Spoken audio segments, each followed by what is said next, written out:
right, it's 6 o'clock. We'll call our meeting to order. Please join me for the flag salute.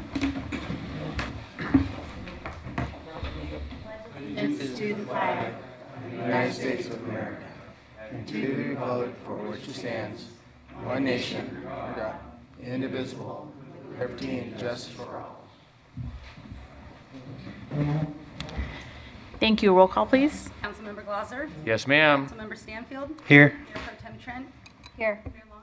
Here, thank you. We have some presentations and proclamations at this time. We've got some introductions of new employees. Street maintenance worker is our first one. Yes, thank you, council members and honorable mayor. Being short staff at times, we're starting to fill in our positions as much as any other department and stuff. So this is a great moment to have a couple of people coming on right now. So I'd like to introduce Brandon Belke to come up.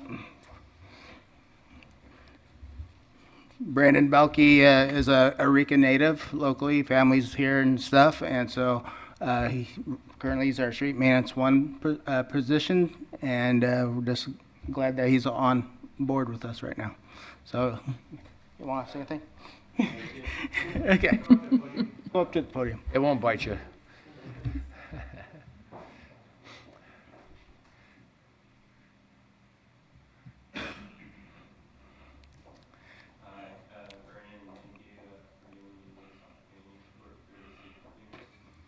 Welcome. Thank you, Brandon. Brandon? Yeah. And we have another one. And our second one is Faith Tomasini, if she could come up, please. This is Faith Tomasini. She's a Fortuna native and native to this Eel Valley in general anyway with her family. Currently, she's a volunteer fire department as well. So we're glad that she's on board and also working with us and getting stuff done. All right. I recognize you from fire department staff. Thank you for the opportunity. I'm loving it so far. Good. Welcome. It hasn't started to rain yet. Perfect.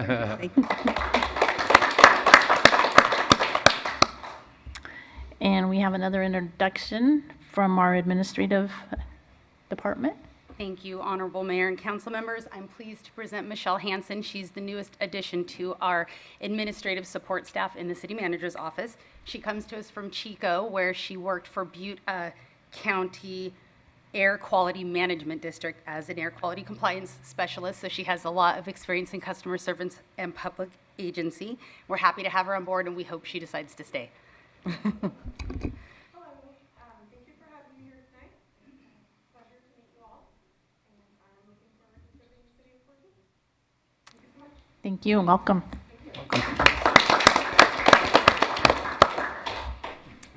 All right, those are our three newest employees, and now we have a presentation by Thomas Jean to revise our proposal and project manager city's new website. That didn't flow very well. So our city clerk has been leading this effort, and so she will be able to, she will be giving the staff report or introducing the presentation for this item. Sorry, we're having a little bit of technical difficulties on both ends, but I will give a brief introduction and then try to get the technical difficulty cleared up. As you know, staff is working with a company called Revise to build a new city website. And tonight, thanks, sorry. We have Thomas Jean with us that I'm trying to get through this Zoom presentation. He's the project manager, and he's going to provide a brief presentation that's going to highlight some of the website's new features. He's going to give us an update on the status of the website and what steps we have left to see through completion. He'll be available for questions and answers afterwards. I just need to make sure we have him up online here, so if you give me just a moment. Okay.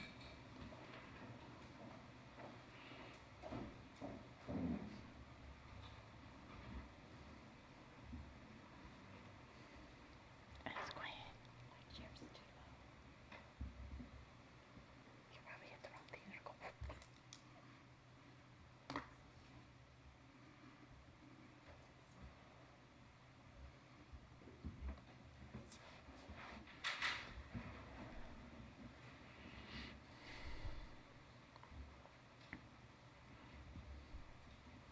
While Sienna's working on that, we are going to make one change to our agenda tonight. We are going to move item E up as item A so that our police chief doesn't have to spend his evening with us. He thinks he would rather spend it with his family. So we will make that change as we get closer to our business items.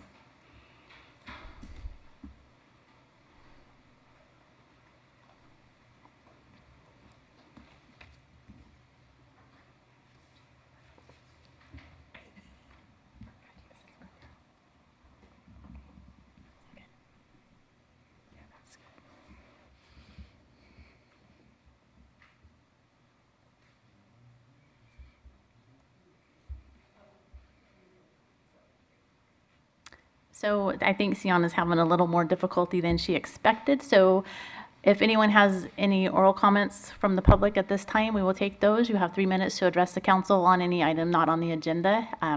Please note that we can't take any action on anything that's not on the agenda tonight, but we can certainly listen to whatever it is you would like to share with us. If you would like to come up.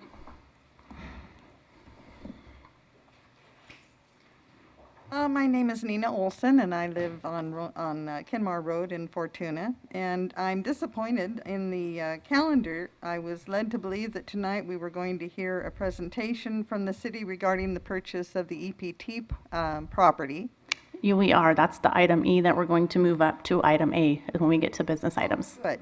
Then, I want to say that on behalf of all of us who have been users of the pool when it was EPT was there, that if the city completes this purchase, I hope that they will consider the all of the people who need the physical therapy and need the use of the pool and find a way to keep it open for the citizens of Fortuna so that we can have some swimming lessons for our youth. We have nothing now, no place for swimming lessons for our children. And there are many of us who need the physical therapy opportunity of using the pool. Thank you. Okay, thank you. Where'd Sienna go? Is she ready? Do you want to go to this and then I think open we can public comment back continue up? with public comment, and then we could come Okay. back to the presentation when she says we're ready. Okay. Looks like there's a few more members of the public All who'd right. like to. And I would just remind Mayor Long too, if we do have more, or the public, if we have more comments on the pool, if we could wait till that item for 2600 Newburgh Road, then we'll take those comments as a part of that item. My name's Dale Bagley. I've lived in Fortuna my whole life for 59 years. Dale, can you move the microphone up just a little bit? Okay. On August 23rd, Friday, around 4 o'clock, I was pulled over by a cop. His first initial's Tim. His last name's Macleod. I will not call him by name, just for my protection. His badge number is 560. I was pulled over on 14th in Maine. And he pulled me over because he said I didn't come to a complete stop. And so he asked for my driver's license, registration, proof of insurance. I couldn't find my proof of insurance, but I told him, my rig, we just got licensed. And so he said, well, keep looking for it. He's going to go back to his car. He told me he gets paid by the hour. And I didn't really care about that comment. But anyway, he went back to his car, and I continued to look for my insurance. And as I was, right before he walked away, the other cop had his nose in my window, my passenger side. It was only down this far, but he had his nose in it. And I looked at him, and I go, you got nose problems? And then he pulls it back and steps back. So they go back to the car. I look for my insurance card, which I do have insurance for the same person, 19 years. So I told him before he walked back that, my Achilles is hurt. And then, when he came back to the car, he said, hey, I need to search you, so you need to get out of your car, or my truck. And so I told him, I said, I have a walking boot I have to put on because I had my Achilles reattached to my calf muscle. So he did not care about that. He told me to get out of my truck. So I got out of my truck, and I started walking back, and it would be the closest way to go to his car, okay? And anyway, you're supposed to walk against traffic. You're supposed to run against traffic. I ran over 36,000 miles in Fortuna in my running career, just to train. Okay, I know this town really well. So He grabs me right about my back tire and grabs my arm and flips me around, and I just have an ordinary shoe on, not laced, because of my foot. I'm not supposed to bend the foot or do anything. I'm only supposed to be in water and walk in water without touching the ground with my foot. That was the therapy at the time, and still is. Okay, so he grabs me and turns me around and walks me all the way, makes me walk all the way around, and he's pushing me and grabbing me. And I'm telling him, dude, my foot's hurt. Okay, it just majorly got operated on by a trauma surgeon. The same injury as Kevin Garnett. He wouldn't have got this, I'll tell you that, if he drove in this town. Anyway, when I went back, I walked around to my truck, went to the car. He's pushing me. I grabbed my arm. I said, leave me alone.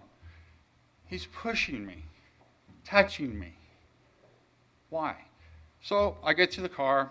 I step off the curb. He says, put your hands on the car. He does. He does this search on me. He doesn't take my wallet out. They don't search my truck.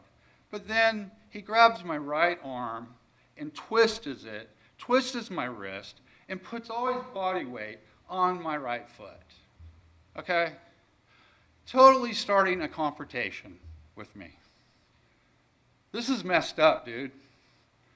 I don't know where you guys buy these people or train them, but when he tells me he gets paid by the hour, you ain't getting your money's worth. I'll tell you that right now. Okay? So your 3 minutes is up, Dale. Can you wrap it up real quick? He gets paid to protect and serve. And I will be coming back talking about this. And I'd love to have this officer, our cop, come up here. And the people should ask me questions. Not you people, not you. You should never do an investigation on a cop. It should be you people. You should be the ones asking the questions. And you should turn this around and face you. Dale, keep the comments to the council, please. I understand, I'm sorry. That's okay. Okay? His last little low blow to me was to have a good day. What couldn't I have after that? I just want to say one thing more. If he would have reopened my injury, which you can see, extreme, you can keep it, give it to him. Because he didn't even care. I could have had a major infection. He would have had to recut the whole thing. My recovery could have been years, not months, years, okay? We don't need a cop for a stop sign to do this when I should have had put my boot on. He shouldn't even have been touching me. He could search me. He didn't have nothing. I didn't do nothing wrong. I've had a perfect driving record for over 20 years. I've done nothing wrong, okay? You guys should really seriously think about who you hire, how they're trained, and ask them the right questions. If someone's hurt, boom, you need to wake up. Because you don't need to hurt someone, okay? Seriously. No, no, no, no, no, no, no, no. Excuse me. Hey, excuse me. No. You guys can talk out in the hallway or outside of the meeting, but that's not where we're going here. Anyone else from the public having comments? All right, seeing none, we'll close public comment. CNR, are you ready? All right. Thomas, are you there? Yes, can you hear me? Yes, we can hear you now. Okay, and can you see my screen? Yes, we can see your screen. All right, and are we ready to get started? We're ready to go. Okay, well, thank you everyone for having me. My name is Thomas Jean. I'm with Revise Websites, and we're the firm that's redesigning the city website. So I just want to give a real brief update on where the project is today, and then kind of open it up for any questions from the rest of the board. So just real quick, to get started here, just a little bit about the project. So this isn't a redesign of the website, it's actually a full rebuild of it, which is nice because we don't have to necessarily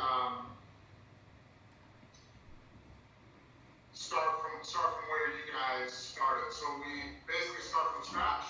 We do a full custom redesign. The whole design is from scratch, where the city and you will have input, of course, on what it's going to look like, how it's going to feel, the function, the content that's going to be there.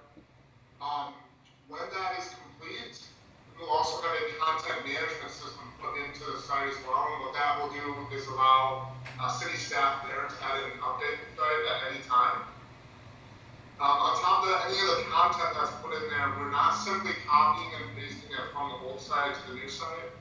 With you, we're actually going to look through the old content and decide what content should be in the new site, whether certain pages should be combined, whether we're taking a page that's a lot of text and making it more image heavy, basically making it much more intuitive for people to find what they're looking for.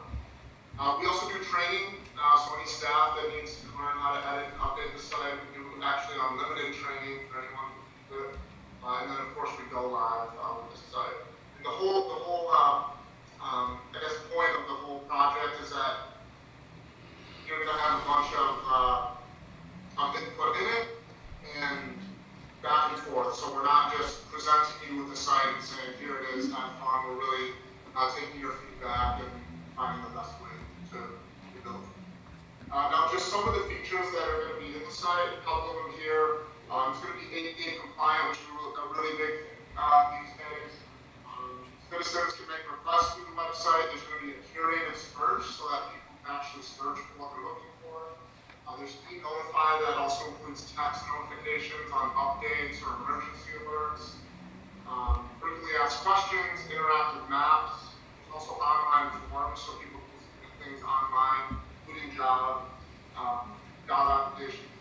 And also, maybe the most important in the whole list here is it's a responsive design. And so what that means is people will be able to access it from their smartphone or from a tablet and still function really well. And then just real briefly on the tech support, a lot. We still give you guys tech support, and with that, it's not simply website approach to the question. It's actually a live phone support, so you can talk to real people. You can ask our online customer portal. If you ever get any new staff there, or some staff just has questions, we do training for free anytime on the site, and that's as long as you're with us. So feel free to use that as much as you like. So real briefly, this is the website today, and I want to show you where we're at with the new website. Obviously, what I'm going to show you is not live, but here's where we are with the new website. Much more open, much more clean and to the point. The homepage of city websites now is much more of a, I'd say, brochure or front cover to the book rather than all the information all at once. Maybe kind of like your old site. This is really more of a kind of brochure to invite people in. So we've got live, work, play here. As I scroll down a little bit, there's going to be a calendar here to the left, news and events here to the right. Each department can have their own icon that's used throughout the site to kind of identify that department. You have this action center, which is for things like pay your bills or take a ticket if you want to. And then you kind of round it out with just a nice, maybe like welcome message or something like that on the homepage. So that's the homepage as of today. It's definitely not finalized. We're still taking your feedback. And then real quickly, I'll show you an interior page example. So this would be just an example of a generic interior page where you have through your top navigation, the photo here can be changed at any time, and it can be changed to anything. To the left here, you have related pages, and then here in the middle, you have as much content as you want, so you can really put anything you want in there. We do also give you unlimited storage, so in the future, you can always kind of rest easy knowing that you can always add as many new pages as you want as well. So I would say at this point, we're probably about 30 to 40% done with the whole project. It's really never done, until we go live, and even after that, it's not done either. But kind of the key from here is that we're going to be adding in content soon. We're still taking feedback on the design and on kind of the layout, and then we'll have a lot of back and forth after that on kind of some final tweaks before go live. So I don't want to take too much more of your time. Is there any questions or things that I can go into deeper for you?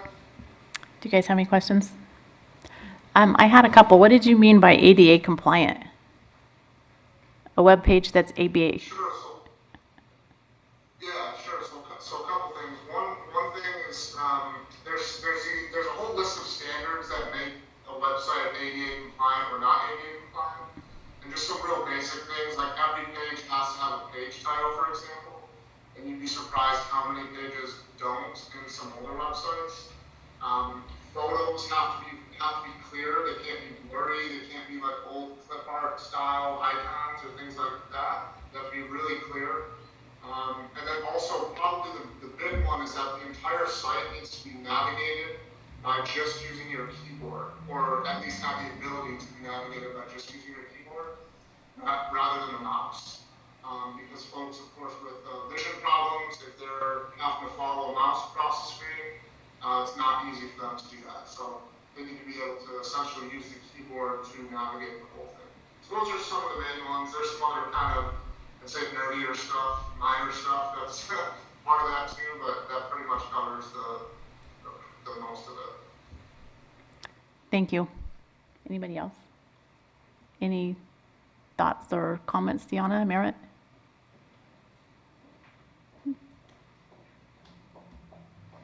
No, I guess I would just like to thank Revise so far up until this point. I know this is a pretty large project. It's the first time the city's really taken on changing the content in the website.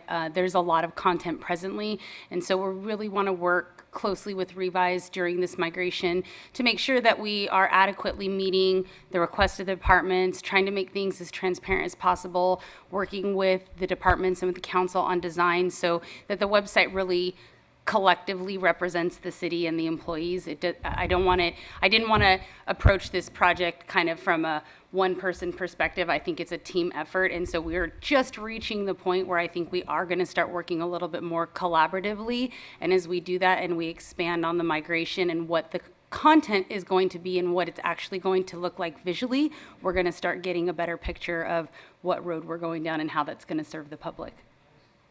All right. Do you have anything else? All right, if that's it, Thomas, I think that is it. Thank you. Thank you for your time, Thomas.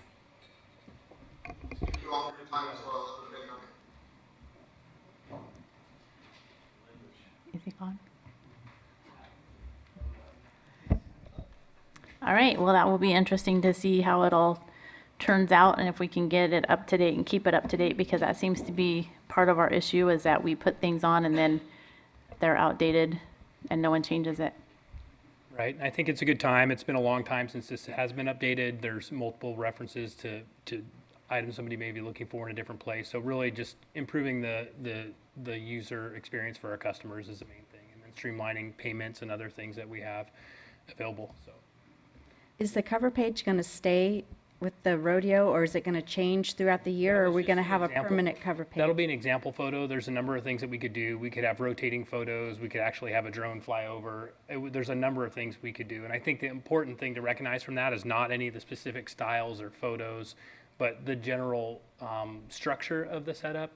And in that it's more, like he said, like it's a front cover of a book, instead of trying to put all the information out on the front in these massive menus that people have to go choose from. So it's going to be more graphically oriented and more clear with titles and meet those standards for accessibility that he described.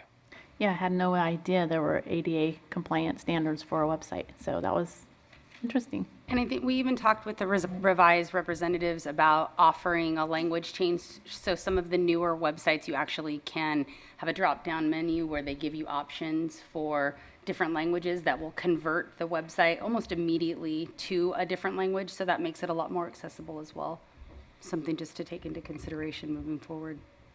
And so the part that we haven't done is we'll be going to each of the departments and making sure that the content they want there and the forms are all accessible, and as well as each one of the council members, they'll be able to have a page of, with a photo and kind of a, a brief bio or a statement or something. So there'll be a lot on there that is not on the current website. All right. Does anyone from the public have any comments or questions?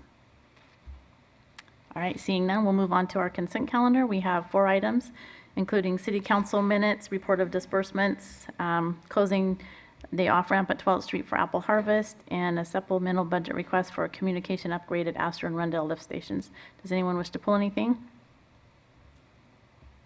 All right, seeing none. Motion to approve the consent calendar? Second. We have a motion and a second to approve the consent calendar. All in favor? Aye. Thank you.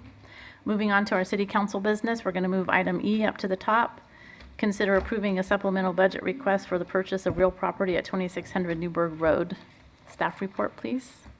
So I'll be presenting this item. It's somewhat of a long staff report. There's kind of a lot happening and a bit of chronology to it, so bear with me. And then I have a brief PowerPoint that I'll show you at the end with about 8 slides. It just has a few pictures to give the council and the public an idea of where the project is and kind of what our thoughts are for just a summarization of our main objectives for this project.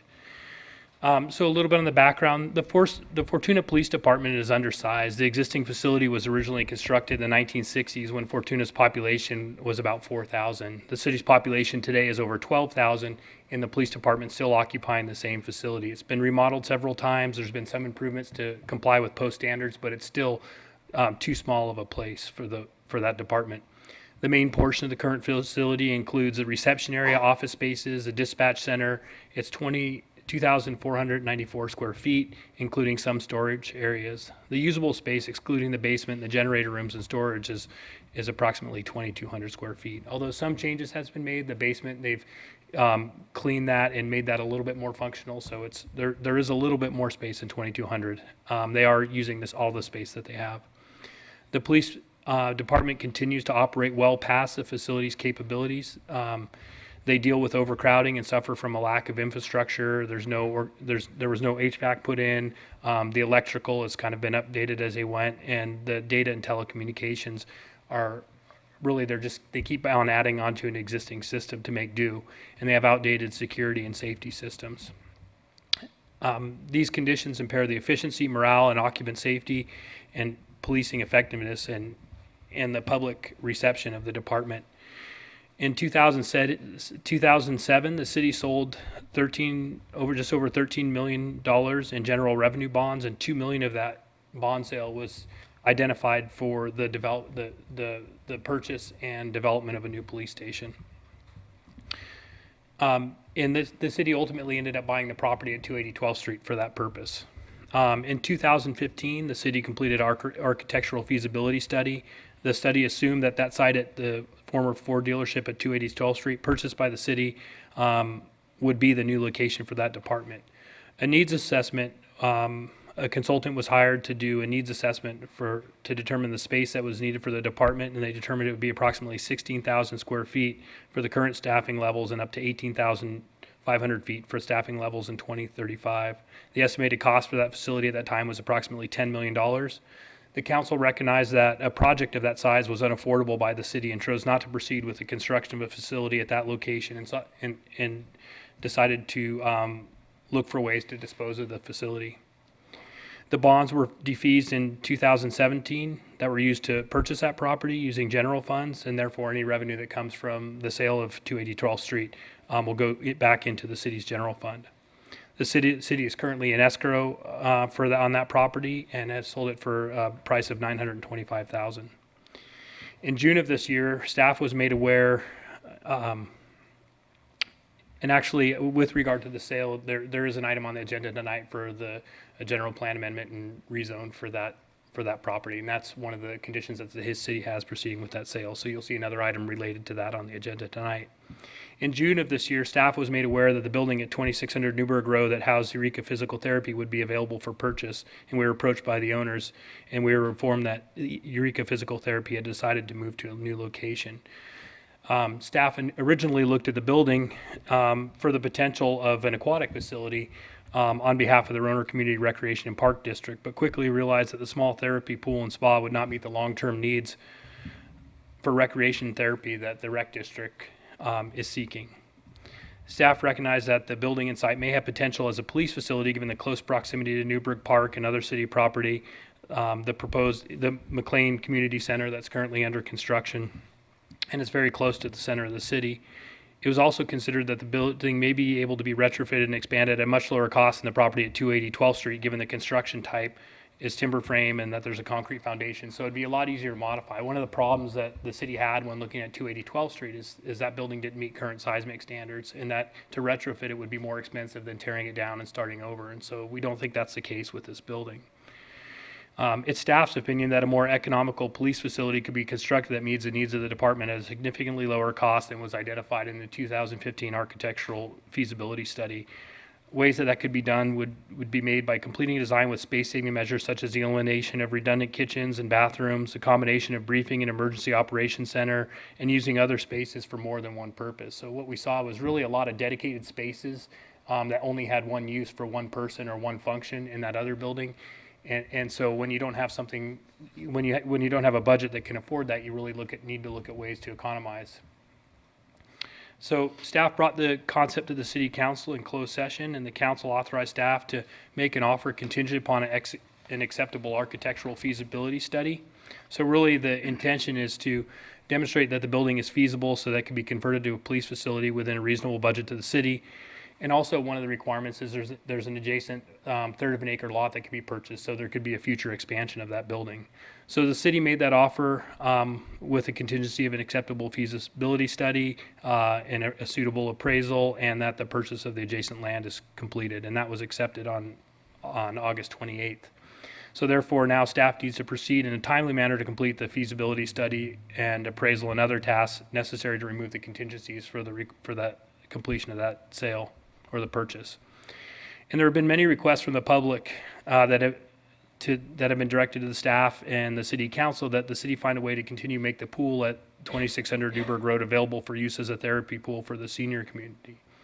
So therefore, as a part of the feasibility analysis, we will be developing one concept that includes the development of a police station and a separate pool facility at the same location so that the council consider what those costs would be and what that benefit providing that therapy pool to the public would cost. And so, pools are, it's one thing to have them constructed, but they are expensive to maintain in the long run. So one of the things that we'll be doing during the development of that feasibility study is developing a long-term estimates of revenue and then operation and maintenance cost.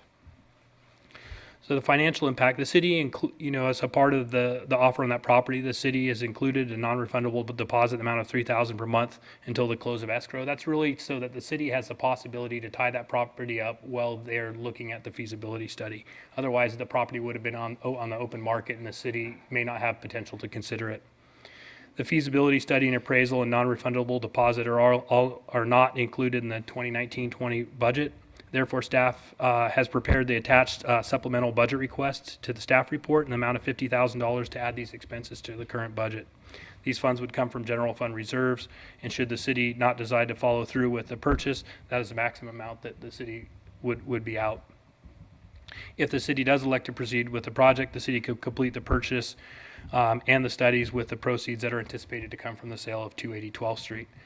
But additional funding would be needed to expand and retrofit the existing building for the purpose of a police station and potentially a pool.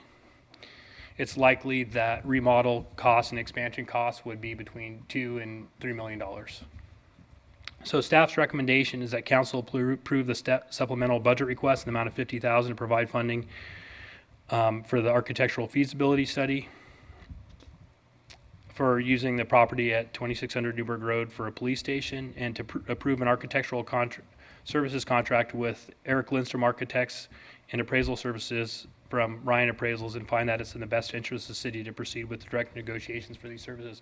We have a pretty tight timeline to get all these things done, and so there's a provision in the municipal code that allows the council to find that direct negotiation is the best means moving forward. If we had to go through the competitive selection process and advertising and request for proposals, then we'd use most of the time that we have allowed in our offer. So there's a scope of work that's included from both the appraiser, from the architect. Those are included in the staff report, and staff is comfortable with the services that will be provided from both of those consultants.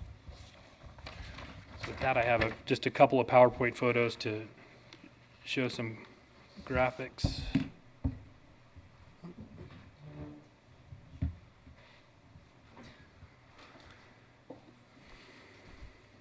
So the recommendation that staff has is that, that's actually it.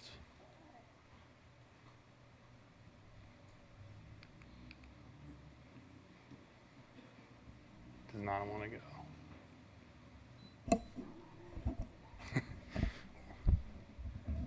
Usually it goes a lot smoother than this.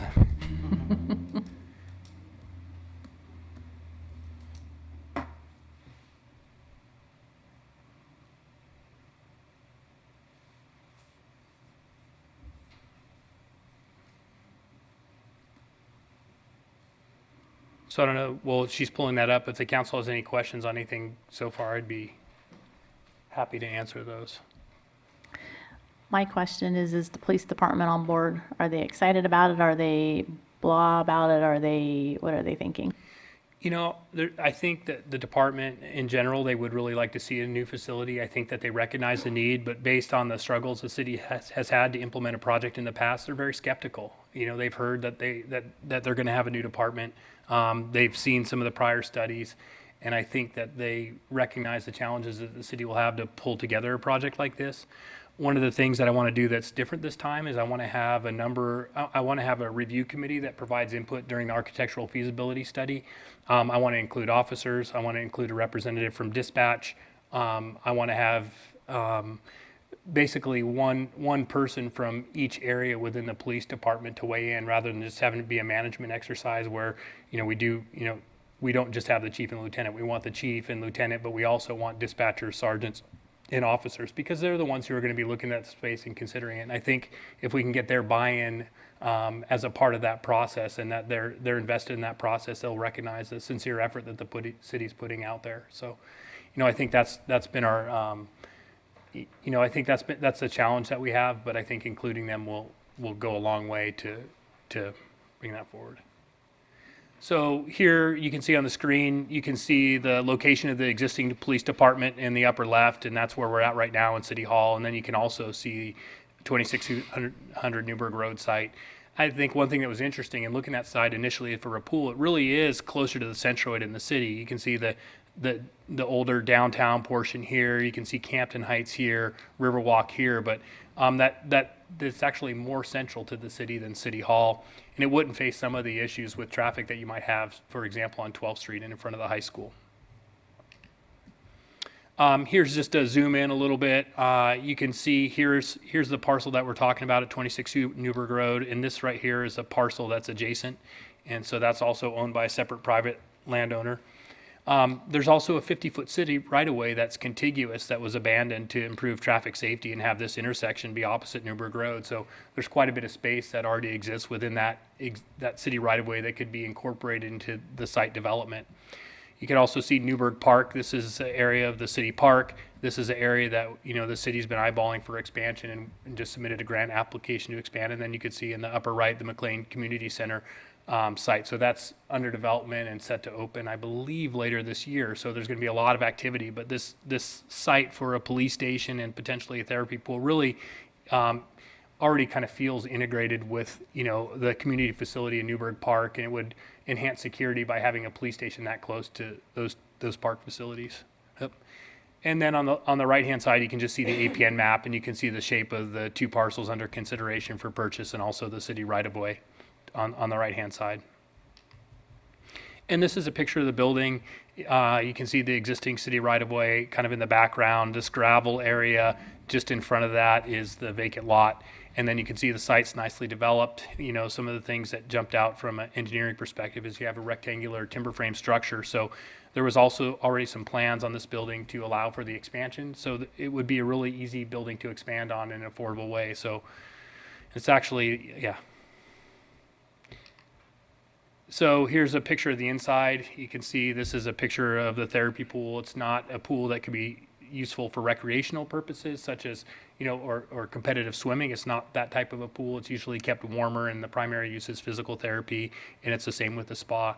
And we've heard from a number of people, at Roner Community Park and Recreation Districts and other public meetings that have been held by the rec district that there's a lot of people who really want to see that. And I've heard from a number of council members that they've had members of the public approach them, and some of the things that are impacting that, this pool, with the closure of the College of the Redwoods pool, with the closure of the pool in Scotia, the closest pool that's accessible to the public for therapy is in Eureka right now. And so that's one of the big complaints we're hearing, is it's just not realistic for people to go and use a pool for therapy. This is something the city really hasn't run a pool before. We are fortunate to have a parks director that's familiar with operations of pools and swimming, and so we do have a benefit there, but we're really going to have to put a lot of time and energy to think about how much that's going to cost and what the long-term operation and maintenance of that pool would be. So our objective is really to identify a long-term solution for an adequately sized police facility. So we are considering this purchase at 2600 Newburgh Road, and we hope to generate 3 conceptual alternatives. One of them would be a police facility only within the existing building, and that would be without a pool. So how would a police facility fit into that building and eliminate the pool? Or the next one would be, what would a police facility look like with an expanded footprint? You know, that building's around 5,000 square feet. We're probably going to need more size than that. So what would a building look like that would meet our department needs with an expanded footprint? And then lastly, what would a police facility and a pool with a separate entrance look like? You know, some of the challenges for that one is, you know, the existing locker rooms likely won't meet the accessibility guidelines. So there'd have to be some improvements to locker room. There'd have to be a separate entrance constructed. We'd probably have to configure the parking so that it would be separate from the police parking. So there's going to be definitely an increased cost if we do that. But we will be looking at all 3 of those, developing 3 alternatives and looking at those.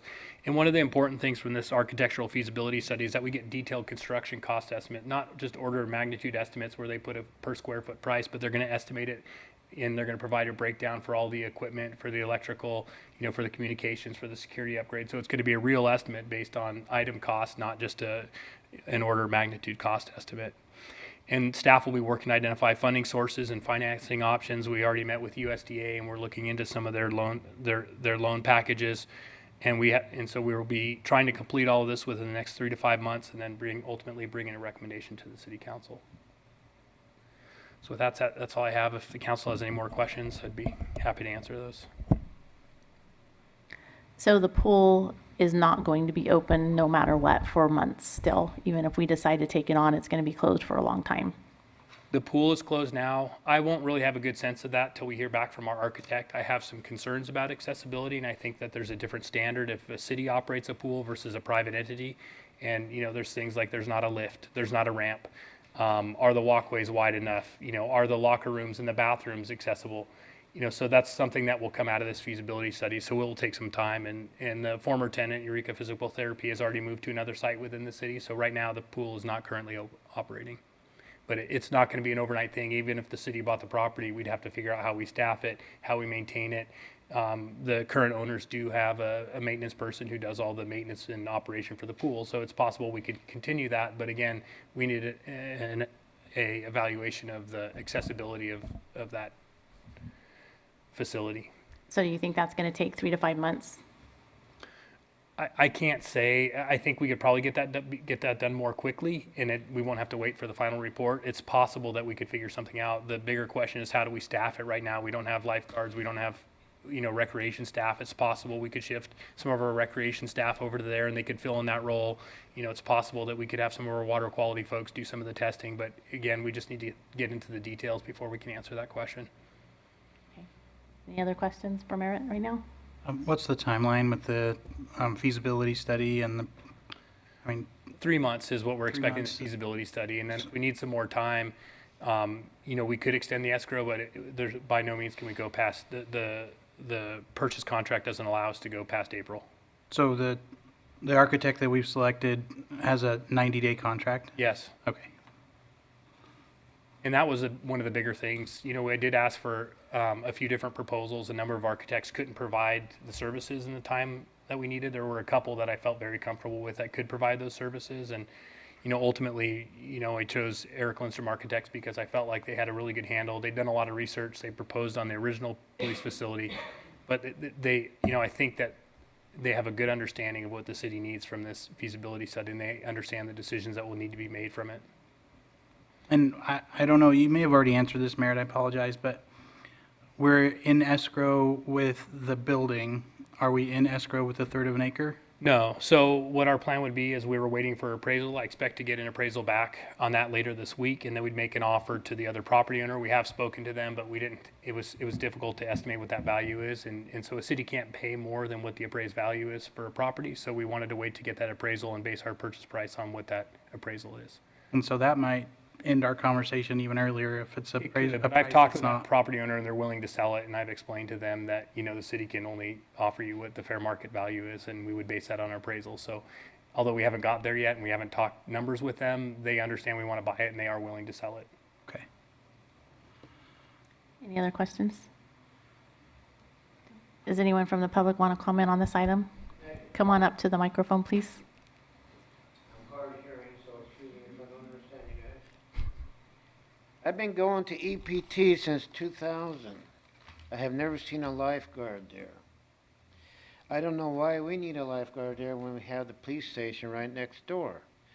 Why can't we just have an intercom somehow connected to where the dispatcher or whoever works in the police department can listen for anybody in the pool who needs help at the same time while they're doing their job? That would eliminate the fee for paying for a lifeguard. As for the restrooms, they are small. I don't know, if you guys, if the city buys the pool, I don't know what you guys plan on doing with it. Right now, in the past, it was basically for four things, and that was, the pool was for the disabled, our senior citizens, our lap swimmers, and swimming lessons for the children. If you open that pool, if you buy the pool and open it up to the general public, you're going to probably have way more people swimming there than what the capacity is for the amount of people that be in the pool. Other than that, I do hope that you do proceed on buying the pool just for these the four groups of people I'm talking about, as there's a lot of people that depend upon that pool, not from Fortuna, but from Ferndale and down south. I've seen a lot of people come and go there. I've seen people, senior citizens, that use that pool on a daily basis. And I know myself, I've used it on the average around 2 to 3 times a week to help me because I got a bad back. But I don't know. I just hope you guys proceed on with this. It looks like it's the best chance to having a pool. I was here at the last meeting when you were talking about those 2 other pools that you were thinking about building. And if you got the money for it, like you said, where are you going to get the money to operate those big pools? At least with the small pool, the cost should be down. And I was paying like $55 a month for my membership fee. I don't know how many people or how many members were actually going there or paying the fees on a monthly basis. That's something you guys would have to figure out. But I would assume that we can keep the costs down a little bit towards your pool by following the footsteps of what EPT was doing in the past. I do know it's a little bit costly though, because when what was it, about a year ago, the pool went down because of their motor or something, and if Galen was telling me right, it was $26,000 to repair that. So that's all I can say about that. And like I said, I hope you proceed on with this pool. I think it's the best chance we'll have on getting this pool or getting a pool for Fortuna. Thank My you. name is Ron Jorgensen, and I live on Springville Avenue, okay, here in Fortuna. Thank you. Anyone else? I mean, Olson, thank you for giving me an opportunity to comment on this. I too was a daily user of the Eureka Physical Therapy pool, and I miss it terribly. It's been a real struggle, and there are so many of us that use it every single day. The pool was occupied all the time, and the loss of that physical therapy pool is going to be felt by us for the rest of this time. I'm also a great supporter of the community pool that we're considering, and I will fight as long as I can to make sure that that happens. I think that's really going to set the city of Fortuna on the map. I think once the McLean Foundation and all of that is open, and if we get that community pool, I think it will be super. I think it will be wonderful. But the community pool, if we got started, if we found the $8 to $17 million tomorrow to do that community pool, it would still be 2.5 to 3 years before there was a pool available. And we have this pool. I still feel very strongly that if you purchase that property with the only pool available to us in it, that it is an obligation of the city to figure out how to keep it available for the same things that it has been available for now. There's no way it can be a recreation pool, everyone understands that. But as a therapy pool and as a place to provide swim lessons for our young people, I think it's your responsibility. Thank you.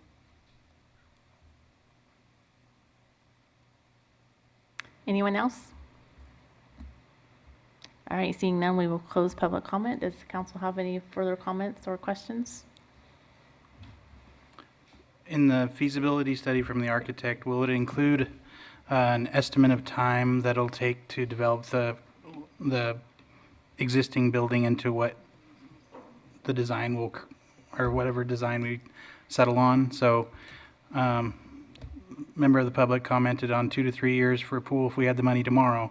I would say it's a similar timeline for a police station. Yeah, actually, it'd probably be less. You know, I think one of the difficulties for the Roner Community Park and Recreation District is that they'll have to identify a long-term permanent funding source for maintenance, and so that may include expanding the city's boundaries, doing some type of a tax or assessment. So those have a longer timeline, and they have a lot, you know, you'd have to develop a plan of service and do some other reports, whereas, you know, for the city to proceed with the police facility, provided that there's funding, you know, the biggest challenge will be just really from an architectural and engineering standpoint, designing plans and then putting a project together and building it. So it's probably a shorter timeline, you know, and depending, you know, if there aren't a lot of barriers for accessibility to the pool, there may be some interim steps that could be made available to allow use of the pool if that's the direction that the city want to go. So I don't think it'd be a 2 to 3 year timeline. You know, I don't have an estimate right now, but I would think that if we, you know, if we had to do a remodel project, it would be a year or maybe a little more, but not, it really just depends on the magnitude of the project, and I don't know what that is yet. But it's something that would be more quick, it'd be much quicker than what the rec district is considering. Any other questions? All right, thank you, Merritt. We'll move on to, So we needed the, oh, we need a motion Yes. for the budget. Okay, we're moving on. My machine kicked me out here, hold on. Does somebody have the page? It's page 79. I'm not making the motion. Oh. Yes, come up to the... For you, Walt, we will reopen the public comment. My name is Walt Wilson, Fortuna resident. Is it feasible or possible to sublet the pool to a private organization to operate while all the other the short answer smash is going on? Go ahead. The short answer is yes, something like that could be possible. There could be an MOU or there could be a lease of the building. That's something that is a possibility. All right, anyone else? All right, we'll close public comment again. And now we need a motion.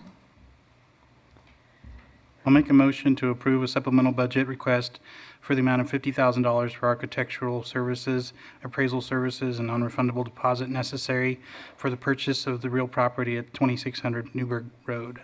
Second the motion. All right, we have a motion and a second to approve the budget. Is this a voice vote, Sienna? Yes, okay. So all in favor? Aye. Aye. All right, and then we need one more. This is number 5. Yes.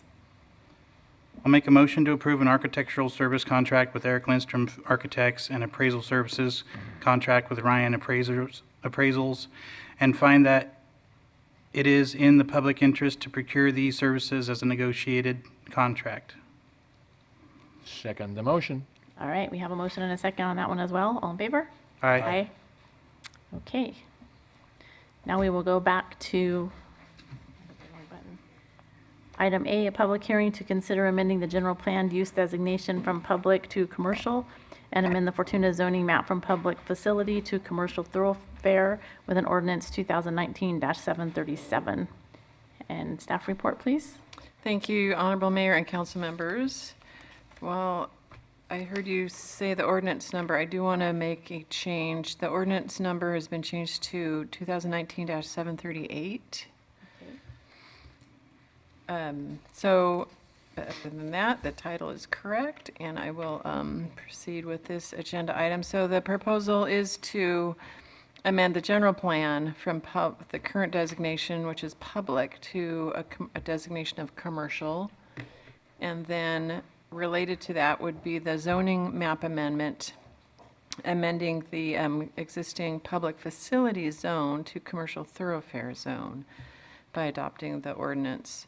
So the project is located at the southwest corner of 12th and I Streets. It's the former Ford dealership. It's an 85,000 square foot parcel. It's the one that Merritt referenced as it was originally had been purchased with the idea of the police department facility, and that didn't develop. So there is a potential purchaser right now.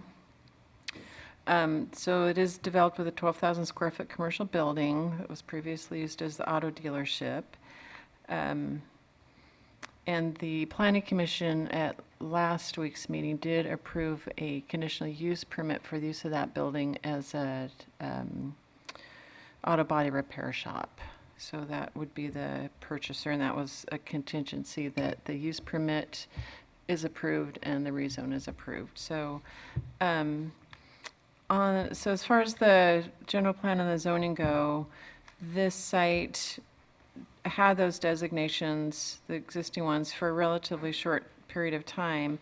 Originally, as far back as the zoning map that we have from 1957, it was zoned, it's been zoned commercial. And that included through the 2010 general plan update, it was still designated and zoned commercial. It was in the 2012 map, the overall map update, when the city had identified the use of that site for the police department, that it did get rezoned and redesignated to the public facility. So the main point of that is that this is kind of a cleanup. It's a rezone to bring it back to its commercial use, and also it was for purposes of CEQA, the California Environmental Quality Act, it was analyzed for its commercial use under the EIR for the general plan update. So for this rezone, that makes it easier for this rezone, because then we rely on that earlier analysis, which CEQA does allow us to do. So that makes the process a little easier. So there's the location on the overhead. 12th Street runs up and down on to the right of the property, and then I Street is the northern boundary. So it's good for commercial use. It's on a commercial roadway, or a road that can handle commercial levels of traffic. And the corner lot is nice for commercial because it just facilitates traffic flows, a little bit of wider roads. And there's, if there needs to be overflow parking, that's always nice. And you can see that the parcel is large for commercial activity. I do have the site plan that was approved for the use permit. I'll get to that. It's at the end of the slides.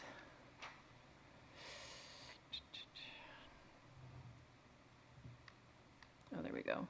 These were purposes of the use permit slides here, but you can see it is developed with a commercial building. It's been vacant for a number of years, but used by the city for storage and different uses. Currently used as the staging area for the PG&E undergrounding project. So this is the proposed general plan land use map. The public across the street, the blue public, that's actually would extend onto this property, or it does currently, because the site is public. So the red, the commercial, is the proposed, and that's attached to the ordinance. That would be adopted through the ordinance. And it demonstrates the neighboring commercial. So this is really an extension of the existing commercial that's to the south on 12th Street.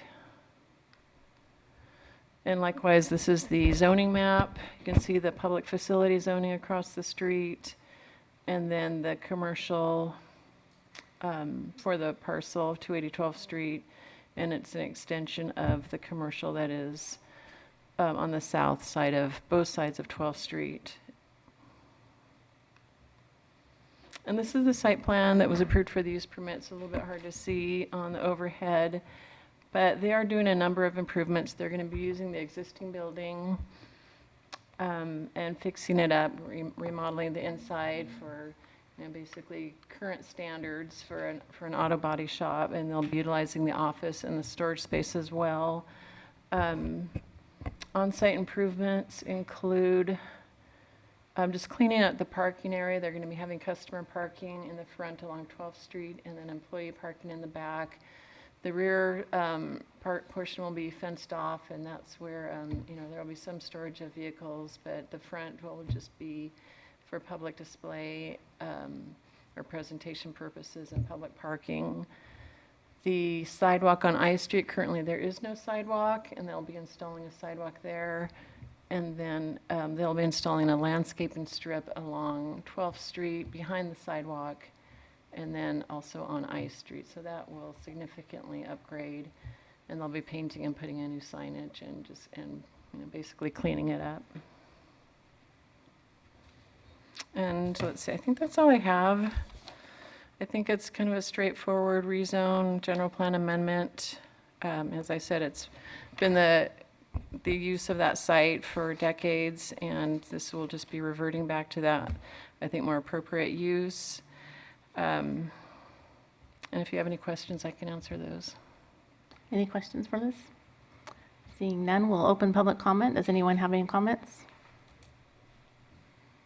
All right, seeing none, we'll close public comment. Back to the council. I'll make a motion to hold the first reading of ordinance 2019-738 and read by title only. Second the motion. All right, we have a motion and a second. Sienna? Ordinance 2019-738, an ordinance amending the Fortuna General Plan Map designation of 280 12th Street, APN 040-193-005 from public to commercial, and amending the Fortuna zoning map from public facility to commercial thoroughfare. Councilmember Glauser? Yes. Councilmember Stanfield? Yes. Mayor Pro Tem Trent? Yes. Mayor Long? Yes. All right. Have a project. Our next item is to consider authorizing a supplemental budget request to purchase a street sweeper. So Kevin Carter, Deputy Director of Public Works this year, as well as Bob Natter, General Services Superintendent, and Mr. Nat will be providing our staff report for this item. Good evening again.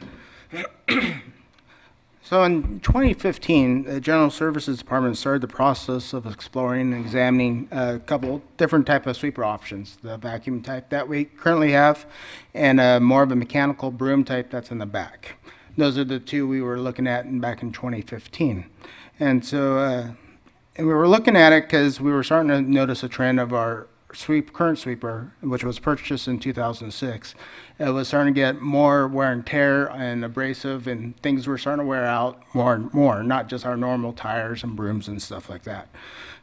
So since January of 2017, we've put just under $12,000 into rehabbing the current sweeper. So we're starting to throw more money at the sweeper as we go, and sweepers tend to but have a useful life of like 10 years. And so they're just hard machines. That's part of the machine of it.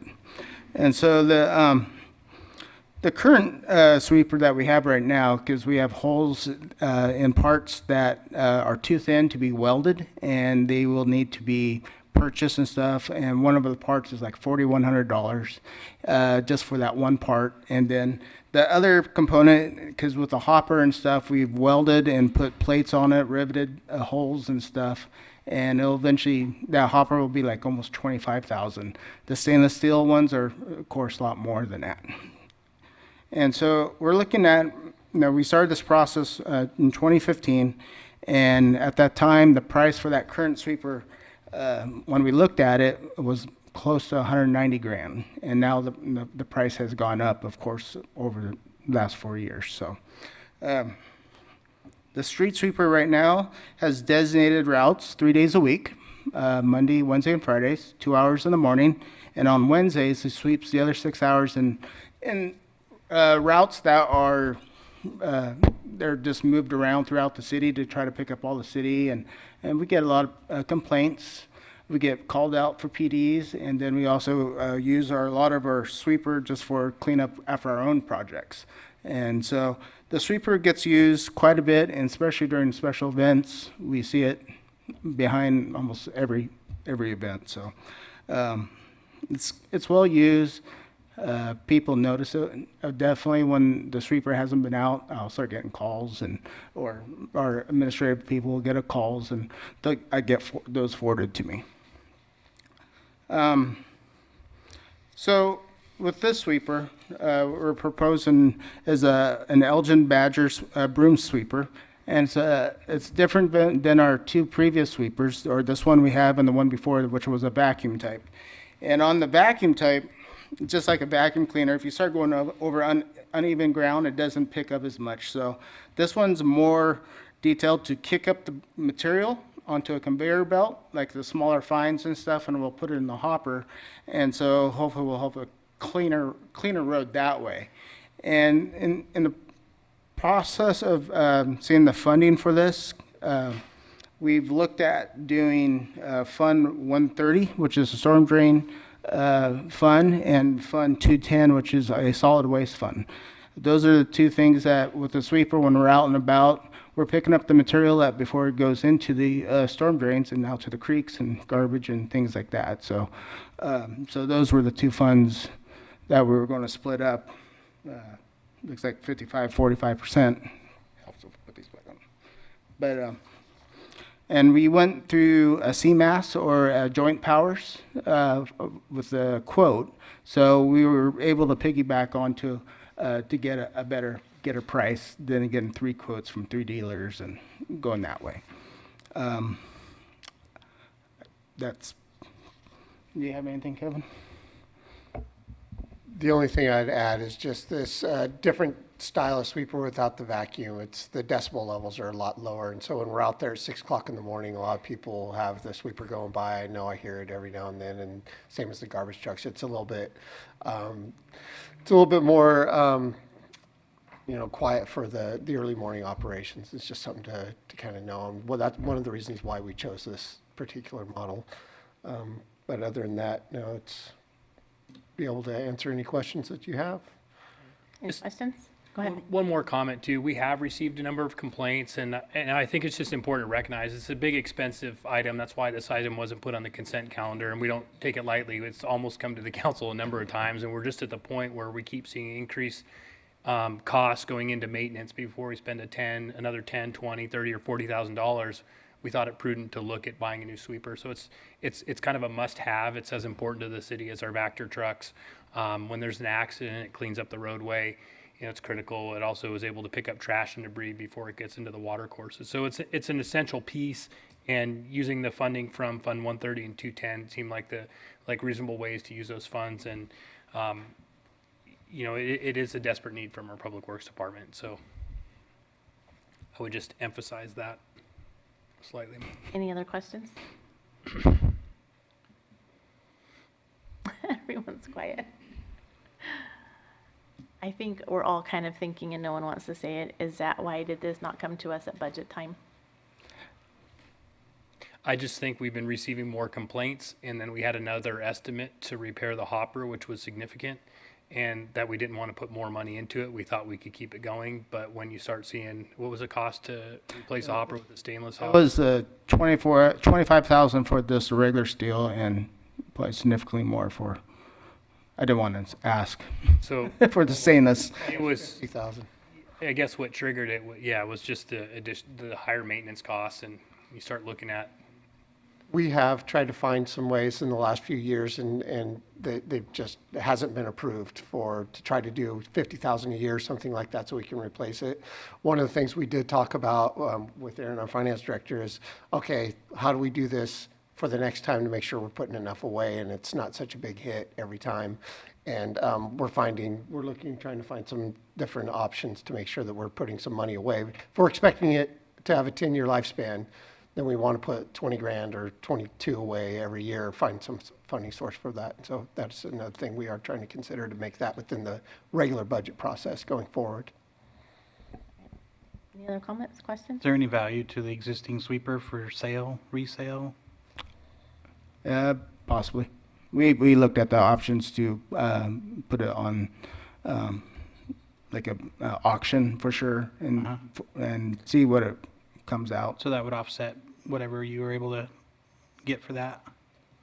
Or is it better to keep it in the yard and use it as a parts truck? That's, Well, it'll be a totally different truck. We'd have to sell it. There's other issues with the current one with the current engine. So there's the regulations that are coming up where we'd have to replace it eventually anyway.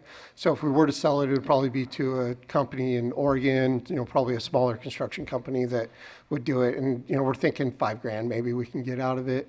It's not a whole lot, 10 maybe, who knows? But that's what we got from our, research with our mechanic. And so there are those other big expenses that we would be seeing as well, in the next couple of years if we did try to keep it beyond just the hopper stuff. And this is a Tier 4 final is what this one would be, so. So what he's referring to are the air quality management regulations. Exactly. Yep. Anybody from the public want to comment on this item? All right, seeing none, we'll close public comment. Madam Mayor, the far northern edge of the dais would like to make a motion. I'd like to make a motion to approve the supplemental budget request to purchase a street sweeper for a total price of $217,000. Folks, the amount of money we spend to keep our city clean, we are being very diligent. And so what is the timeline once we approve this, getting it delivered? Is it coming from Orlando? I have a truck waiting in Santa Rosa right now. All right. All right. What if we vote no? It was actually on its way to another city up north, and they had 2 trucks, and they just sold 1 truck. And we talked to the company just just kind of hold off from going any further north, so just to see what happens. And so they did that for us. All right, we need a second. Well, you said 217, and this says a total of 220? The 220 would be like the company radio, the stickers, or little non-essentials that go on the truck when it gets here. Okay, so what are we approving, 217 or 220? 220 was the number that I wanna put down. Amend your motion, Dean, to Okay. go up to 220. Then I'm going to amend the motion to make it a final total of $220,000. Okay. Okay, now I'll second. All right, we have a motion and a second to approve the supplemental budget request. All in favor? Aye. Okay. can I make a comment? Yes. I know we just approved it, but I'm a little frustrated, honestly. I hear the message that it's an essential need, but it feels like something that kind of came at us right after some pretty hard negotiations, and now another supplemental budget request here. And why wasn't this in the CIP? I mean, I guess I already used up my opportunity to comment. But So I mean, we're past it, but answer that. ordinarily this would be a capital outlay item. It wouldn't be a CIP project. And, you know, we've looked at this from year to year. And each time it's been a tough pill to swallow. I mean, it's a very expensive item, and there's never a good time to pull $200,000 out of your budget. And I would just say the streets department does a really good job of keeping their budgets very low. I think we're just at the point again where we started to see some of these repair estimates, and we didn't want to start putting, you know, for example, $20,000 into a vehicle that might be worth 10 or 15 if we sold it at an auction. So, and you know, the bottom line is that sweeper is not performing. So we've been getting calls from the public, you know, why are you even just driving that around and moving the gravel from side to side, you know, and there are some holes in the hopper and we're fixing that. So I think we just want to continue to have that function as intended. And right now with the ongoing repairs, it's not doing that. We could repair it, but it's diminishing returns at this point. I see the need and I voted yes. I just was having some difficulties with it. Yeah, and when you look at negotiations, the funds we're using, yes, a small amount of some salaries does, get attributed to the drainage fund, but the solid waste, it's not typically used for there. So we do have that solid waste fund, and our finance director might be able to elaborate more on that. But right now that's sitting there, and we do have a smaller amount that's used every year, but that's been sitting there accumulating, and we think this would be a good use of these funds. Okay, All right. I thank trust you guys. The next impressive amount that comes and bites us once in a while is the boom truck for installing the lights, since we took upon the responsibility of doing that rather than PG&E by contract. So you incrementally go from, this is probably the highest piece of machinery that we have to invest in, so you're hoping the lifespan is 10 years. Unless we're coming up with harder grit and poorer quality construction. And is there any kind of a warranty on this that's more than 1 year? Or they just say, you bought it, you got it, you turned the key, it's yours now? Yeah, I'm not super sure on the whole warranty thing part, like what you're saying. We're definitely look into that. No, there is the usually warranty with the motors and the transmissions and stuff, things like that. But the wear of the abrasiveness and on the steel, it just goes with time. Just like our vac-ons, our old 1992 Timco sweeper we had that we bought, then we got that one to Sacramento to get rebuilt in the late 90s. I drove it down there, dropped it off. It was down there for months. And then we got it refurbed, brought it back, and we were able to keep it going until 2006 to get another sweeper to replace that one. So that one was refurbished once down there, and I think once at our shop we put a plate inside. Do they have a warranty program where you pay so much and it extends the lifespan of it if you find out there is one? Double down or whatever, so it's worth the investment? It's something we definitely look into, and I can't answer that right off the top. So It's an unknown right yeah. now. My recollection is it is a 1 year for the Elgin part, so it's an Isuzu chassis and an Isuzu cab that has the longer warranties for the powertrain but the stuff that the company does to modify that to make it into a sweeper, it is a 1 year. But we will definitely look into a way to extend that warranty. Just being proactive, I would research to find out what the most common components are they're going to wear. And if you know what they are, and if you maybe talk with some people on some kind of forum based on what they have as you purchase the same item, find out what wears in actually in capital CIP purchases, maybe purchase those items and stockpile them because you know you're going to wear them out within 5 years. That way you don't have to worry about ordering Absolutely. it while it's gone up in price. Correct. And we have reached out to a couple of different agencies who have bought this model and had our mechanic talk to their mechanics, and so they have had those conversations. Okay. Well, thank you very much. Yeah. All right, I need a 2-minute break before we keep going. Me too.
Item C, consider approving a professional services contract amendment with GHD for the National Pollutant Discharge Elimination System wastewater compliance project.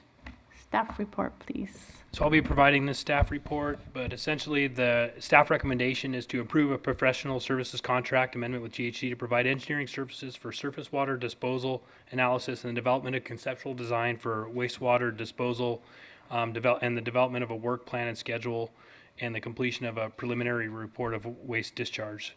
And the purpose of this project is to maintain in compliance with our Regional Water Quality Control Board compliance schedules.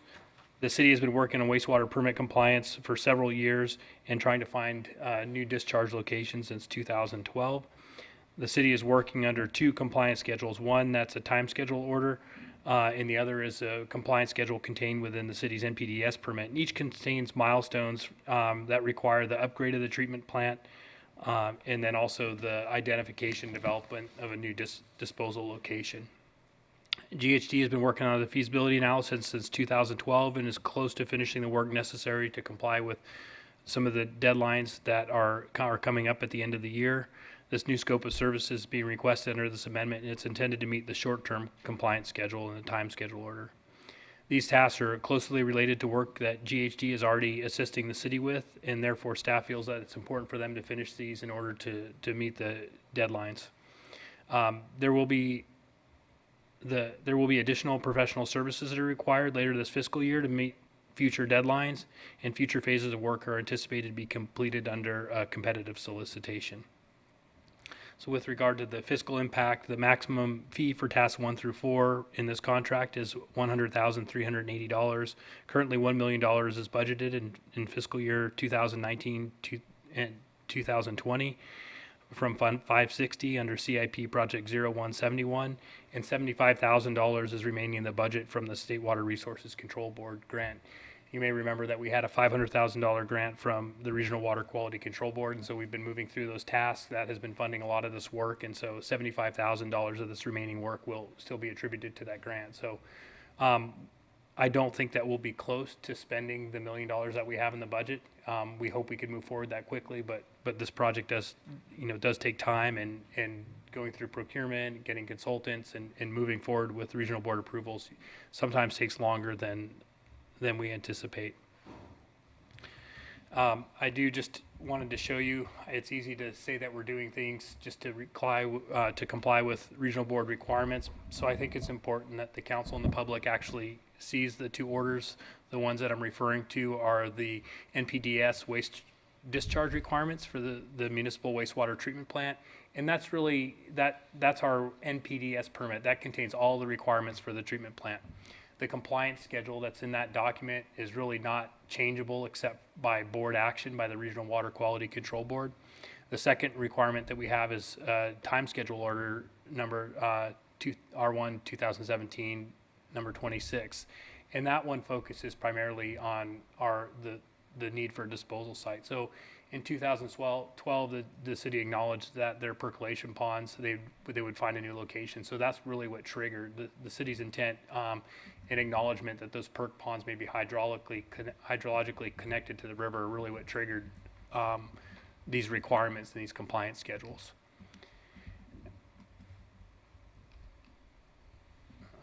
It's a night of technical difficulties. So our objectives for this current scope of work, or the city overall, is to identify a long-term solution for wastewater discharge that satisfies the foreseeable regional board discharge requirements, and that we continue progress consistent with the existing time schedule order and compliance schedules, as I mentioned.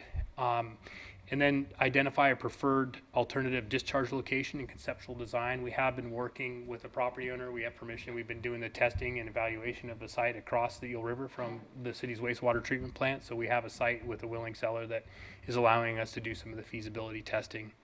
We're also working concurrently. One of the things that we've been considering as a separate pathway is why can't we just keep doing what we're doing? So we've also, at the same time that we're looking at an alternative across the river, we're looking at what would it take to continue to discharge to the perk ponds even though they are connected. So we've been doing a number of tests, and over the last year and a half, I guess, or maybe even 2 years, we've been taking samples in the river of the city's treated effluent, the river, and then downstream samples. And we've done dye studies to really look at what's happening. How is the city's wastewater affecting the Eel River, and what are the concentrations? So at this point, we're not sure which one's going to provide, a more cost-effective solution for the city. And so we're still keeping both of these alive. So you will see in the current scope of work that there's also continued assistance to look at the surface water evaluation. So right now we're continuing to collect data. It turns out the amount of data we have is not enough data to be actionable for the regional board to make a determination whether or not we can continue doing what we're doing. So we have a conceptual model, and again, we're really trying to keep both of these options open, and ultimately we want to decide.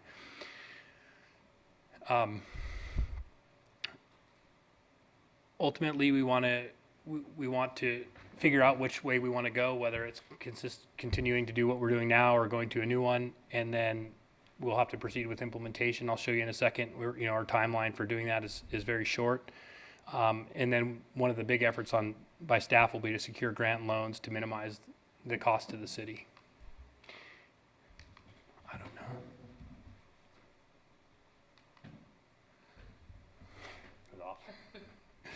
So this is just a snapshot of the compliance schedule. These are the tasks. These are some of the ones we've completed. So the compliance schedule that's part of our NPDES permit really focuses on the treatment. So you see number 2, the permittee shall prepare and submit for regional board executive officer review and approval a technical report identifying the preferred treatment alternative to address compliance with final effluent limitations for ammonia and nitrate.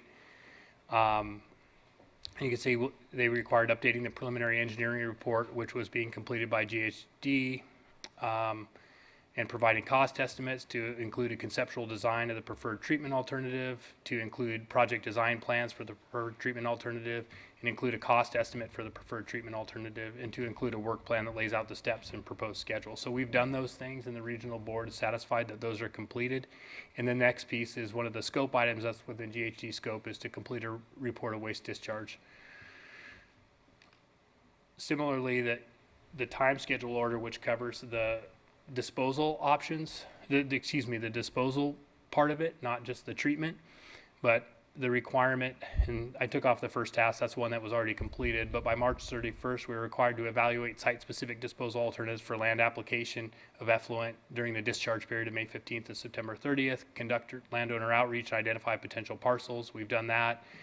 We've prepared and submitted to the regional board officer review and approval of groundwater monitoring plan and schedule of implementation. So that's currently in progress, and we're close to finishing that. We've obtained the necessary permit approvals to conduct the soils and groundwater testing. We've actually completed that testing, and we've been conducting soils and groundwater sampling during the winter and the summer months period. So we've got that done.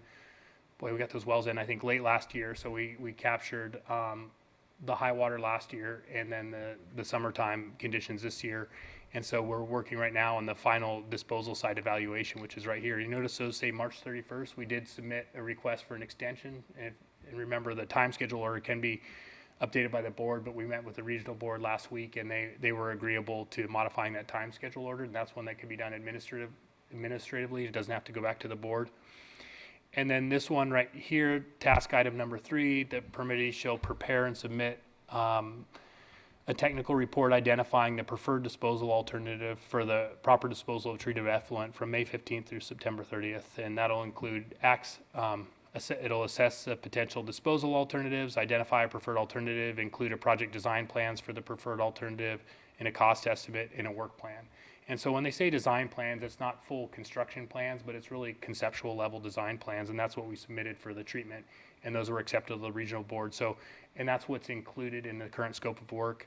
And then the next step that'll get us through the end of the year, December, is for the permittee to submit a report of waste discharge, which shows the proposed location and the evaluation of the alternatives to comply with the seasonal discharge prohibition and the completion of an anti-degradation analysis. So with the scope that is in front of you tonight for consideration, that would take us through the deadlines that take us through the end of the year. The next deadline would be doing CEQA for the preferred alternative, so we'll be coming back to council for that. That's something that I expect to bring back to the council for consideration around the first of the year, maybe sooner. So that's all I have. Rebecca Crow is here with GHD. She's the project manager. If you have any questions, she'd be happy to answer those, I'm sure, too. And this is a brief presentation. We understand that we need to come back and probably bring a big overview with our updated estimate. And, you know, with this current scope, we'll really be in a position to do that in a way that, you know, has our most recent concepts and updated cost estimates. We're very close to bringing that back to the council to give you a more comprehensive update. Thank you, Mayor. Any questions? I have a few. On page 56, it shows the supplemental budget request. I guess I'm not understanding this $75,000 grant. So, Well, this isn't a budget request. This is just a draft It's a- change order it- that's in here. So this is the instrument that we would complete just to give GHD the authorization to proceed with this work. So this is basically saying, here, we're amending your contract to do this much more work, which is $100,000 more. And it's already budgeted. We just are authorizing a contract with a specific agency. So we were well within. Does that this- explain it? Okay, I don't think That's right. he's understanding the difference between a budget thing and a contract. Like, it's already in our budget. So we have $1 million budgeted for this year. So if you look at the budget, I think there's $75,000 that's remaining in our grant, and there's $1 million that's currently budgeted as part of our CIP project 0171. So this would be spending $100,000. I can't remember the exact portion that's attributable to the grant, but I think it's about 75,000 would be reimbursed by the grant, and the remainder would come out of the project. So it's a very low amount relative to the amount of budget we have this year. Did you have something else on that, Kevin? Yeah, I think the grant portion is probably going to be closer to 30 because of our lab tests are pretty high in what we spent already this year. And each time we do a lab test on the river stuff, they're very expensive, and that's coming out of the grant portion. So. But it's already in our budget. We're just choosing a agency to do the work. agency, got it. Yeah. Okay. Any other questions? Mayor, somebody started to talk. Was that Dean? What? That was me. For public information, these requirements are something that we cannot ignore. Unfortunately, as things get a little more critical and each year goes by, environmental quality mandates for just about anything, whether it be noise, air, water, we are squeezed in between two rocks and mandated to do what they require. How much, we're looking at what, 4 years, 2024, looking down the road to a completion to what direction we're going. What is the potential of having the State Waste Management Board, Water Quality Board, change their mandates and actually make them worse and require more? We really don't know that. So we just have to play their game. They've got the ball, they've got the court. It's like pickleball. We're required to fulfill their requirements. So if it costs us money, this comes from the water quality, the water and the sewer funding, if I'm not mistaken, so it's not coming from our general funds. Blessed are those days where we get to keep it, but we do have funding for that, and so long as they pull the strings, we have to comply. So doing more requirements is our obligation. You know, we may cringe on having to give more money, but we still have to do that. Yeah, and the current timeline right now is we have to demonstrate that we have the land access rights to the land secured by 2021, and they want construction completed by 2024. And that seems like a long time, but it goes by very, very quickly. And so I think the key thing is going to be, do we have an option to continue doing what we're doing, and can we demonstrate with some of our surface water analysis that we can justify a change to the regulations to allow us to continue to discharge year-round to the Eel River via the perk ponds?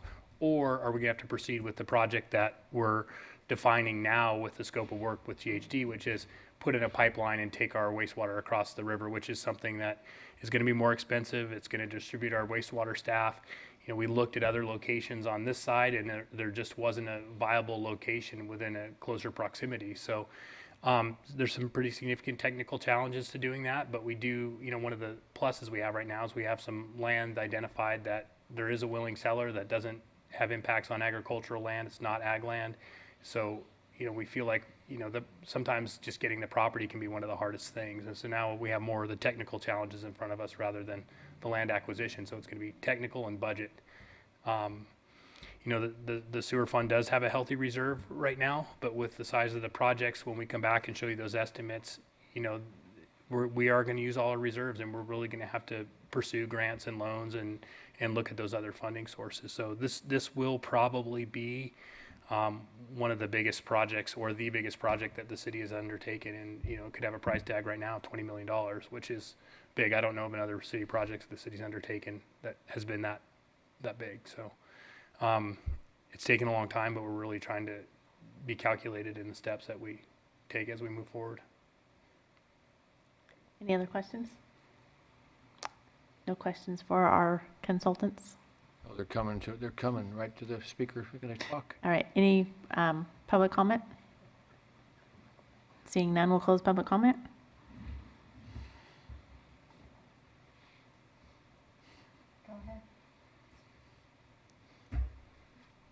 Okay, it's us against them. Madam Mayor, I'd like to make a motion to approve the contract amendment for the wastewater treatment and disposal preliminary engineering report with GHD, and authorize the city manager to sign a contract amendment including tasks 1 through 4 in the amount of $100,380.00. Second. All right, we have a motion and a second to approve the contract amendment with GHD. All in favor? Aye. Aye. Aye. Thank you.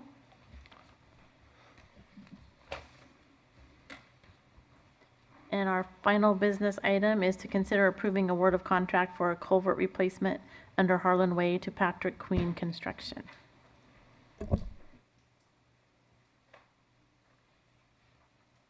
Staff report, please. Kevin Carter, our Deputy Director of Public Works, has our staff report. Hello. Good evening again. This next item before us, we would like the council consider authorizing the city manager to enter into a construction contract with Patrick Queen Construction for the replacement of a failed culvert under Harlan Way for the amount of $78,340.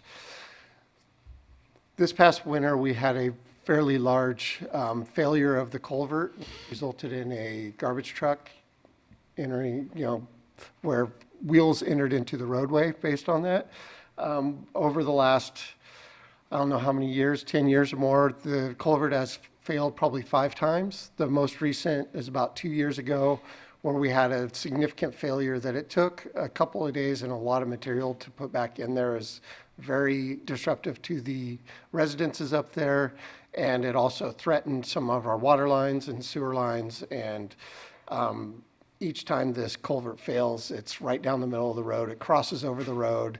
It's kind of a major culvert up at that road, even though it's not a major road average daily traffic-wise. The failure that happened,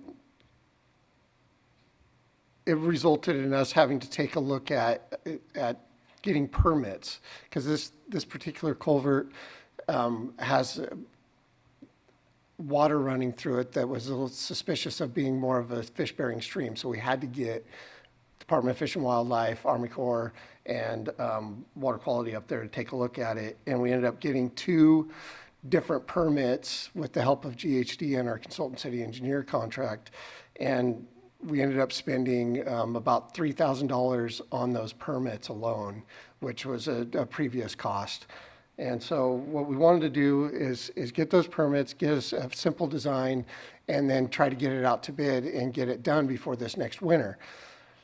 We were successful in doing that. However, the amounts came in a little bit higher than what we were hoping for, and we're going to end up utilizing a large portion of our budget this year for emergency storm drain maintenance repair. And normally we have $100,000 this year in our CIP for our storm drainage maintenance repairs. This will end up costing us about $85,000 to $90,000 to get this one project done. We don't feel that we can patch it this year and try to limp along to another year. the damage to the culvert itself, the bottom of it's gone. It's migrated outside of it to where the sinkhole and the other sinkholes have really done a lot of damage to the road. So to open that back up will just probably continue to, fail. And so we think the only real solution is to go ahead and replace the culvert with newer, better materials. And so we did. We went out to bid on this, and part of the attachment is the bid results. So you can see there was actually a quite wide array of bids. It was about 30% between the high and low bidder, which is a little bit higher. Trying to attribute that to, kind of the timing of this being towards the end of the year and trying to get some of this work done. But here we are. We want to include hopefully a 5% contingency. Normally we'd ask for a 10%. We feel like we have a pretty good idea of the fix for this, and we think that a 5% contingency will be adequate, and to have a not to exceed amount of $82,257 for the project. So with that, I would be willing to and happy to entertain any questions. Well, let me add on one more kind of overall general informational bit is we are aggressively trying to go after some grant funds. We've been working on our local hazard mitigation plan update.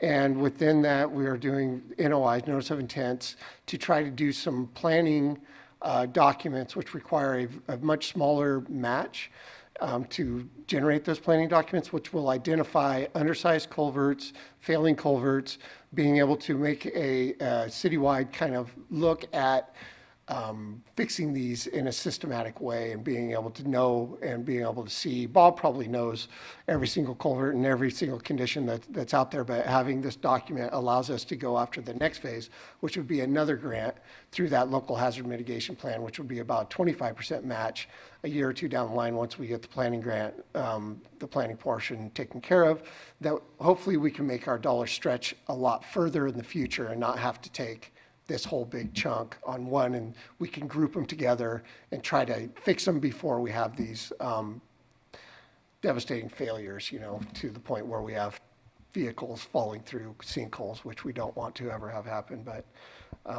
over the years, I think we've done a pretty good job of trying to get as many projects done as we can in kind of the higher traffic areas to try to keep things from happening like this. And Bob could probably rattle a bunch of them off, but no need to do that right now. But I just wanted to kind of throw that out there as like, we are working on that. We're not there yet on having that planning document, but we will hopefully sooner rather than later. Do you have anything you'd like to add to that? No, I just, it's kind of, we're kind of treading water. Each year we've had a number of sinkhole failures. We've had a lot of metal culverts that have been put in where we're seeing the bottom deteriorate, and every year we're seeing more failures. So like Kevin had said, we want to do a more systematic approach, but when we're having to deal with fixing a sinkhole and we're burning all of our money that we could use for planning a longer project, it's tough when we're just fixing one sinkhole at a time. But unfortunately, that's where we're at. And I think our big challenge is going to be to identify a longer term revenue source for storm drain replacement and maintenance. And, I just would recognize that, there have been, the last few years, there's been a lot of money for Measure E that's been put towards drainage, and $100,000 a year for the last couple of years has been put towards storm drain maintenance. So without that, we would be using, other general fund dollars for that. So, I just think it's a big problem that we're facing, and because storm drains aren't managed and considered a utility like water or wastewater, we can't have fees for service. So again, this is one area where we'll have to focus more in the future. Any questions? Seeing none, anybody from the public have any questions or comments? Seeing none, we'll close public comment. I'll make a motion to authorize the city manager to award the Harlan Way culvert replacement project to Patrick Queen Construction in the amount not to exceed $82,257. Second the motion.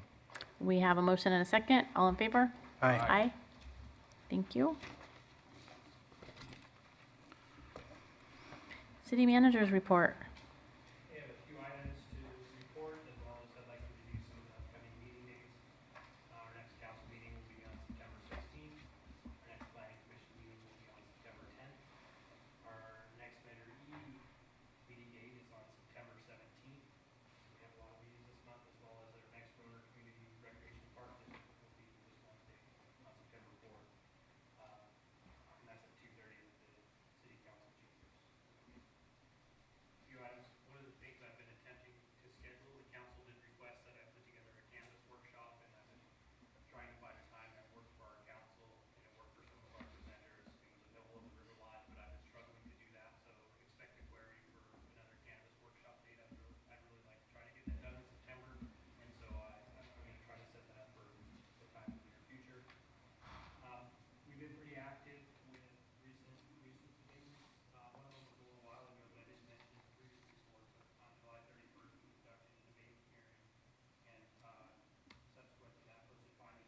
and that's moving through the formal abatement process. On August 28th, I conducted another city manager's abatement hearing for 1309 Ronerville Road, and I'm currently working on finalizing the findings for the postings within the next 2 weeks. Our code compliance officer that's funded by Measure E has been very active, and so some of these long-term nuisance locations, that the city's been aware of and actually taken some enforcement action on before are finally getting to the point where we'll be able to do some abatement. On August 27th, I met with the Regional Water Quality Control Board and did review our long-term strategy for compliance, and they also did an inspection of the plant with our new Chief Plant Officer, Chris Christensen, who we recently hired. On August 28th, I participated in a discussion with LAFCO. They came to a special meeting in the Roner Community Recreation and Park District, and they discussed annexation boundaries, different types of funding mechanisms, and what the requirements would be if the district, if they did want to pursue changing their district boundaries and pursuing another revenue source such as an assessment. On August 29th, I participated with the FPAA. They had concerns they wanted to share with me, so that was the first opportunity that I had to go to their meeting and hear from the FPA directly, and they had definitely some comments and concerns and some suggestions on how to improve things. On August 29th, I met with the McLean Foundation also to consider the possibility of submitting a CDBG grant application what McLean is wanting to do is they're wanting to provide a facility that is a home for Reaching for Independence, and they're committed to them as one of their beneficiaries of the McLean Foundation, and their hope is that they can get a grant from CDBG to fund the construction of that building. So a nonprofit can't be an applicant, so the city would be the applicant, and Reaching for Independence or the McLean Foundation would be a co-applicant. So that would be new money that would come in from CDBG. We have an on-call contract with the county to provide some assistance with CDBG. So there would, and there's currently $20,000 in the budget. So we are looking at that, and I plan on bringing that back to council. There isn't advertisement for funding yet, but we expect one towards the end of the year. I attended a retirement lunch for Officer Tim Dias, who will be retiring from the city this week. I think today was his last day, and then we'll be pursuing a post-retirement career at the city of Ferndale. Tim has made a valuable contribution to the department here, and he will be missed. I also met with Reef Atwell, a USDA representative that's responsible for administering the community facilities, loan and grant programs for our area. We toured the property at 2600 Newburgh Road, and he provided some of the paperwork that we'll need to fill out to look at potential funding and to do a pre-application for that funding. And he also inspected the animal control vehicle, which USDA provided a grant to help fund. And then I just wanted to provide a quick update on some of our projects. You may notice that the heavy construction, the trenching across Fortuna Boulevard, they're out of the roadway. They're working on the concrete, putting the concrete sidewalks, curb, and gutter back.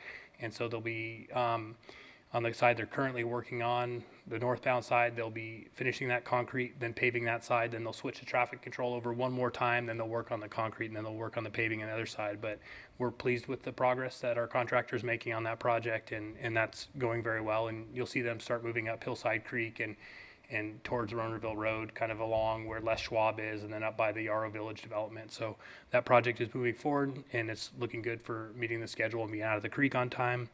The 12th Street contractor is done with the work in the channel. They actually opened up the creek yesterday or recently, and they will be doing some grading and other work above the top of the bank.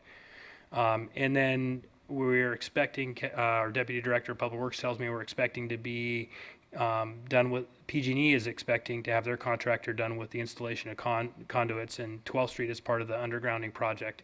And then we're looking forward to the time when they get another contractor on board to do the surface restoration. So fixing the patches, doing the sidewalk, and basically repairing all the damage that they've done to put in the conduits. And they will have also a different contractor coming in that'll pull all the wires, and that'll ultimately allow the service to get moved to the underground and the above head to be taken off. So that's all that I have for the city manager's report.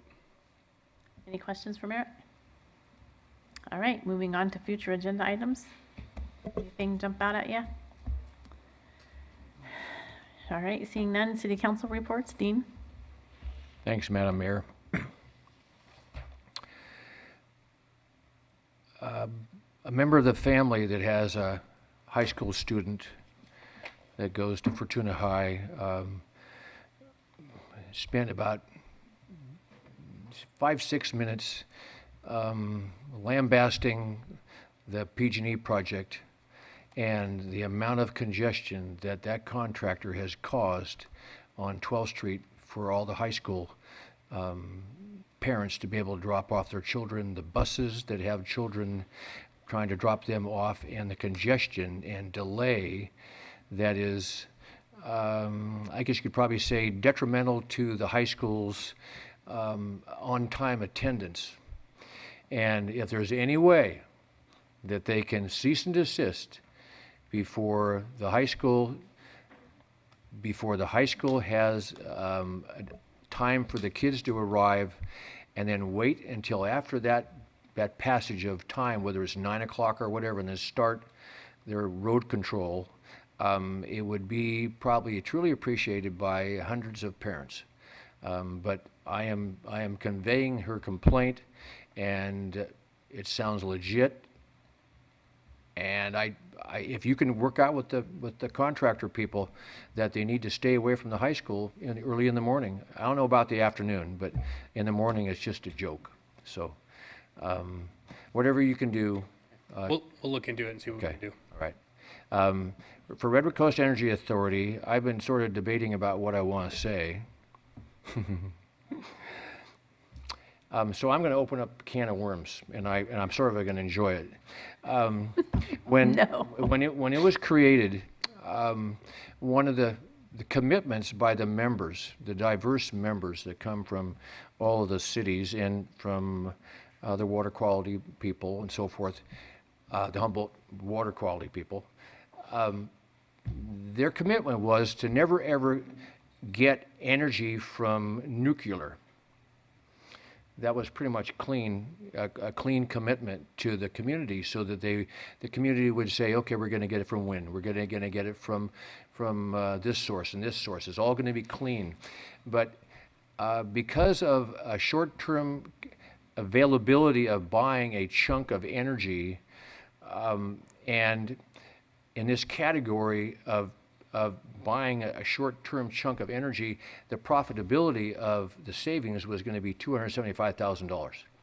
The other choices were not having nuclear as a portion, was like 2 to 3% included into the portfolio of the energy source. It was a loss, a loss, a loss. So the members came out of the woodwork and started bringing up the concept of, well, it's only a short-term commitment. It's only going to be for a little while. So we'll just do nuclear just a little bit, and we'll make money from the profit off of that. So it came down to the vote, and there were 2 members that voted no on allowing that purchase. All of them sold their soul. But my sister city buddy, Michael Winkler, and I, we voted no. Now, to have the opposite ends of the pendulum agree on something is pretty amazing. To have somebody from Arcata agree with Fortuna and Fortuna Eureka. We never knew, we didn't really know what our commitment was. And it was based on my promise to my community is worth way more than $275,000. The other members sold their soul for $275,000. So I know this is not going to show up on Lost Coast. I know it's not going to show up on Red Belt, but I decided it would be fun to stir up some of the awareness of the public of the true commitment by some of these members, that money buys your vote, and it's not your promise. It's worth more. So anyway, that's my little mini tirade of having fun to say that Michael Winkler and I get along. You know, amazing as it is, we get along. It's just a shock and awe. Next week, on Wednesday, an event that's going to be remembered occurred 18 years ago. It was the 9/11 attack on the Twin Towers, and the planes that crashed in the process of attacking the United States. as each year's gone by, the commitment that we had as the public was to never forget. And the other slogan that we had was United We Stand. I hate to say it, folks, but we have failed as a country. We have failed as a culture. We have failed as Americans because it seems like it's politically incorrect for anybody to acknowledge what that event and the negative effects it had on our world and on our country. I want to remind you that when you wake up in the morning, you are alive. You didn't die because you were going to work in one of the Twin Towers or taking a flight. You didn't die because you were fortunate enough because that event occurred on the East Coast. It didn't happen on the West Coast. Reflect on that and appreciate that you are alive and feel remorse for the loss of 3,000 individuals. Also feel the remorse for thousands more first responders, the police, the firemen, the volunteers that came forward that were in toxic air for months on end, being told that it was not toxic, falsely told that it was safe, and it wasn't. Those people are dying because they were coming to try to save you, Americans. So take the time to reflect on that before you start your day. God bless America. I say this all the time, and I will say it again and again and again. God bless America. God bless our troops. We are a republic form of government. We are being protected by our soldiers, whether they're in the air or on the seas. The police officers are protecting us. The EMTs are protecting us. The staff at the hospitals are making every effort to make us safe and healthy. Reflect on that we are owing our lives to those people. God bless you all. Thank you, Dean. Jeremy? The Park and Rec Commission had their second visit of movies at the park, and it was greatly attended. There was probably 200 people there at the park that night. It was really, really good turnout. It was a fun movie to watch. The Sandlot always brings back good memories of nostalgia and growing up as a kid. And I just appreciate the staff's efforts. They were there late, setting up, tearing down, and all did it with a smile on their face and serving their community well. So I appreciate them for that. And also want to thank Sergeant Gabe Charlton. I was able to do a ride along with him on a weekend day shift, which was very interesting in comparison to a weekend night shift. I don't think in that particular day we never stopped one vehicle. When we did the night shift, that's all we did was stop a vehicle for a tail light or a headlight or something like that, or a expired registration. The day shift on a Saturday was busy with call after call after call after call, and we never stopped going to our next appointment. It was pretty fascinating to see, so thank him for that opportunity to ride along with him, and I look forward to more. That's all I've got. Thanks, Jeremy. Tammy? Okay, I also attended Tim's retirement lunch, and I wish him well in his retirement and his new retirement job. Then thank you, Tim, for the service to our city. I went down to movies at the park just because I wanted to see the screen. I was pretty amazed at how big that is and how efficient the staff was of getting that thing up. And thank you, Hops, for the grant for that, which moves right into Hops. Hops was last weekend, and it was a big success. I'll let Sue fill you in on the rest of Hops' report. And I had a Humboldt Transit Authority meeting. Very little on the agenda, very quick meeting, but we did do evaluations for Greg, the top guy there, which we are going to be doing for our top guy here. So I'm sure you'll probably get as raving reviews as he got. So that's all I have to report. Tim's lunch was kind of short and sweet, but he was on to a whole new adventure in Ferndale, so at least he's still here locally. We'll be able to see him in and out of town and at different things. I want to thank Redwood Capital Bank and Landmark Realty for sponsoring the movies in the park. I took 2 of my grandkids, and it was awesome. My littlest one is 5. He went home and told his mom the movie was horrifying, funny, and epic. So he was afraid of the beast. So anyway, it was a fun time, fun night. REDAC had our meeting at Blue Lake Casino, actually at the tribal office there, and we toured their little solar panel field, and it was really interesting to know that they have enough power there to keep their casino, their tribal office, their hotel, everything going if something happens with the regular PG&E.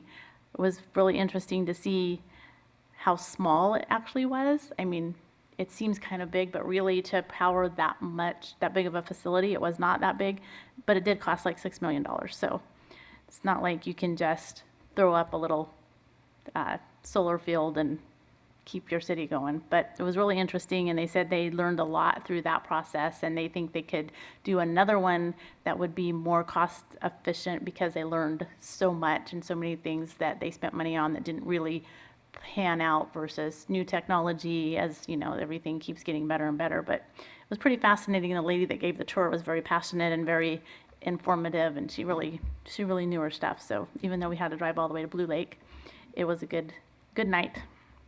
Hobson Humboldt was successful, like Tammy said. We did implement extra security this year in light of all of the crazy things that have been happening nationwide, and so that kind of slowed things down as far as people getting in, because we had people checking bags and doing the wanding and all of that. So we kind of fumbled our way through that. Our line was held up a little bit more than we like, so we kind of had a wrap-up meeting, and we'll do some things a little bit differently next year. And it's just a bummer that we have to take those steps, but we were afraid not to. So we'll try to improve them next year. For those of you that had to stand in line a little too long, we'll try to make it better. And with that, I think I handed out some pages to each of you for evaluating our city manager. That's going to be on our next meeting. We'll be going through that process in closed session. So it's always an interesting time. I think this year is going to be much more fun than it has been in the past. And with that, I think we are done. Anything else? All right. Motion to adjourn. I'll second the motion. All right. A motion and a second. All in favor? Aye. Aye. Thank you.